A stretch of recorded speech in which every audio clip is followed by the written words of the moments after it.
وایي نن نه یادوم د ښکلي دا سپین مخ او دا شنې سترګې، یادوم د یو مظلوم د اوښ کوړه کې رڼې سترګې. زما قلم او زه هم د یو حد پورې پابند یو، که لږ شان ترېنه تېر شو نو سبا به قید و بند یو. خو آخر مړه تر څو به دا یریږو را یریږو، تر څو به دې جابرو ته موږ غلي غلي کېږو. غیرت او ننګ پښتو خو موږ ځمکې ته سپارلې، خو د چا غیرتي وینم لارګونو کې ساتلې.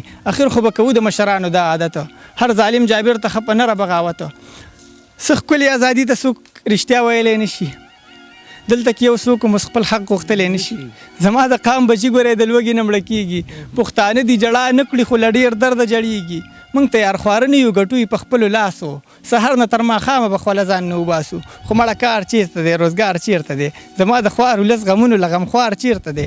ستا په لاس کې دي دا واړه قدرتونه ربه، کومو ظالمو چې په موږ کړي ظلمونه ربه. نه ربه ستا نه سیادت او بادشاهت غواړمه، بس زه لږ دومره لیاقت او جسارت غواړم چې دې جابرو نه د دې جبر پوښتنه وکم، د دې جابر نظام چې زم لږه غندنه وکم.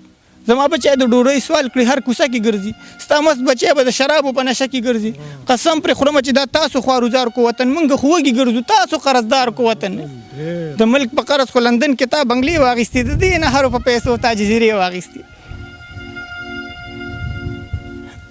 د وطن هر بچی 2 لاکه قرضدار شو راته، ته خو مالدار شوې خو وطن ټول خوارزار شو راته. قوت راکړه ته ماله یې بادشاه د ټول علم، چې دغې ظالمانو نه سرونه کړم قلم. زما بچي خو پرېښي دي د عمر له په غم، چې د ده بچي هم وکړي لږ په ده باندې ماتم. ای خلکه شابه کوي را جګ شئ را بیدار شئ ګورئ، نور دا ژوندون د لیونتوب پرېږدئ هوښیار شئ ګورئ. د غیرتمند نیکن وصیه خپل ځان وپېژنه، خپله لار خپل رهبر خپل ایمان وپېژنه، تر څو به د خپل وطن د امن تش خوبونه وینو.